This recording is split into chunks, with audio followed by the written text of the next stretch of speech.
Hello les amis, j'espère que vous allez bien en direct de ma forêt pour vous répondre à une question qui m'a été posée. On me demandait qu'est-ce que je pensais du protocole FODMAP. FODMAP, qu'est-ce que c'est que les FODMAP? Il y a plein de gens qui ne savent pas ce que c'est. Donc c'est un protocole qu'on utilise pour des intolérances alimentaires, pour des problèmes de digestion. En fait, c'est tous les sucres fermentescibles qu'on va retrouver dans l'alimentation qui peuvent poser problème au niveau de la digestion, qui peuvent créer des ballonnements, etc., etc. Enfin, plein de problèmes au niveau digestif. Donc j'ai quand même beaucoup de personnes que j'accompagne qui ont ce type de problème et c'est quelque chose qui revient assez régulièrement.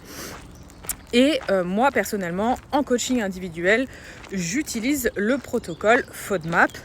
Alors je vais l'utiliser plus ou moins en fonction des personnes et on va tester en fait des catégories d'aliments, des catégories de familles d'aliments, puisque FODMAP en fait ça signifie plusieurs familles d'aliments. C'est juste l'abréviation, la première lettre de ces plusieurs familles d'aliments qui peuvent provoquer des problèmes au niveau digestif. Alors j'ai des personnes qui sont réactives au fructane par exemple, donc qui vont avoir le ventre gonflé après avoir mangé de l'ail, de l'oignon, du poireau, etc., qui fait partie un petit peu ils font partie en fait de cette famille de fructane. Ensuite on va avoir des personnes qui vont réagir aussi au fructose. Donc par exemple la pomme, la poire, etc., qui sont assez riches en fructose et qui peuvent engendrer en fait des problèmes digestifs. Donc en fait, le but de ce protocole, c'est au début de faire un petit peu table rase sur tous les FODMAP, on va dire, sur tout ce qui est fermentescible.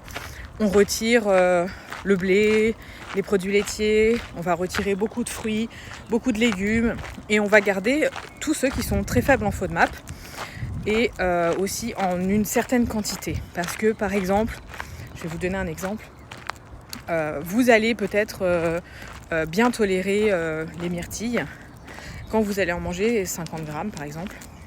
Mais si vous en mangez 200 grammes, 300 grammes, et bien là vous allez avoir des problèmes digestifs et vous allez ballonner. Et en fait, il n'y a pas que la famille d'aliments, il y a aussi la quantité. Donc au début, il faut tester des familles. Et après, une fois qu'on a trouvé vraiment ce qui nous est ballonné, etc., on les retire de l'alimentation.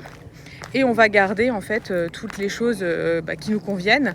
Et au fur et à mesure, on va essayer de réintégrer des choses. Le but, c'est de ne pas rester non plus trop longtemps en étant en éviction totale de certains aliments. Moi, personnellement, j'ai des aliments, je les ai complètement évincés de mon alimentation parce que dès que je les mange, j'ai un ventre de femme enceinte et j'ai pas envie de ça en fait. Donc soit je les mange en connaissance de cause, soit j'arrête de les manger tout simplement. Donc à partir du moment en fait où soit vous pouvez le faire seul, soit vous le faites accompagné d'un thérapeute. Je vous avoue que c'est vraiment pas évident à faire parce que seul c'est très dur. Mais avec un thérapeute vraiment qui s'y connaît en problèmes digestifs, en FODMAP, etc., vous pouvez avoir des très bons résultats. Et après, vous notez en fait tous les aliments qui vous font des réactions au niveau de votre système digestif. Et ensuite, vous pouvez savoir un petit peu de quoi vous avez, ce qui vous convient, ce que vous tolérez bien. Et du coup, notez aussi la quantité que vous tolérez. Par exemple, moi, je sais que 100 grammes de haricots verts, je les tolère. Si je mets 150 grammes de haricots verts, je ballonne. Voilà. Pareil pour les brocolis, j'adore ça. Hein. Mais si j'en mets trop, j'ai des gaz et j'ai le ventre gonflé et je me sens pas très bien. Après, certaines céréales aussi vont faire ça, certains produits laitiers. Pareil, les produits laitiers, il y a des personnes qui vont tolérer peut-être que 100 grammes de produits laitiers dans la journée de lactose. Et au-delà, ça va faire ballonner et fermenter. Donc il faut aussi trouver les aliments qui conviennent et aussi au sein de ces aliments qui conviennent, la quantité maximale à pas dépasser. Et trouver peut-être aussi d'autres aliments que vous allez tolérer, mais peut-être en très petite quantité. Pareil pour l'ail et l'oignon, hein, peut-être que vous allez en tolérer 10 grammes, 20 grammes. Et au-delà, en fait, vous allez avoir mal au ventre et vous allez ballonner. Voilà, donc l'alimentation, c'est pas une science exacte, hein, comme vous pouvez le voir. Moi, je fais beaucoup de tests, en fait, avec les personnes que j'accompagne. On essaye des choses chaque semaine, on réintroduit des aliments. On regarde ce que ça fait. On est sur une alimentation de base, on va dire, qui n'est pas problématique au niveau digestif. Et à partir de cette base-là, on va introduire des choses de manière stratégique au fur et à mesure et on observe en fait ce que ça fait chez la personne.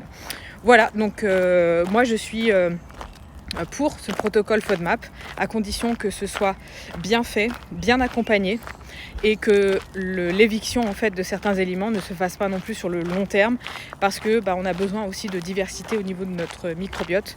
Donc c'est pas forcément la bonne solution de rester à manger toujours les mêmes choses. C'est bien de tourner un petit peu sur les aliments, les céréales, les fruits, les légumes, etc. Même si on n'en a qu'une toute petite quantité qu'on tolère, mais au moins voilà, on se lasse pas non plus de l'alimentation, parce que sinon si on mange toujours les mêmes assiettes, toujours les mêmes choses, il y a un moment où on va se lasser un petit peu de ce qu'on va manger, et notre microbiote, comme je vous le disais, a besoin également de diversité. Voilà par rapport à ce que moi je pense des FODMAP. Dites-moi en commentaire, vous, si vous avez déjà essayé ce type de protocole FODMAP.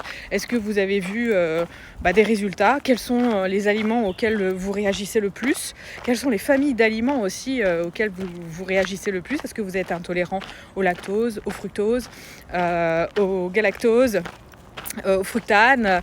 Voilà, vous pouvez tout me dire en commentaire, comme ça on pourra discuter un petit peu ensemble. En tout cas, nous on se retrouve pour une prochaine vidéo. Je vous dis à très bientôt. Ciao.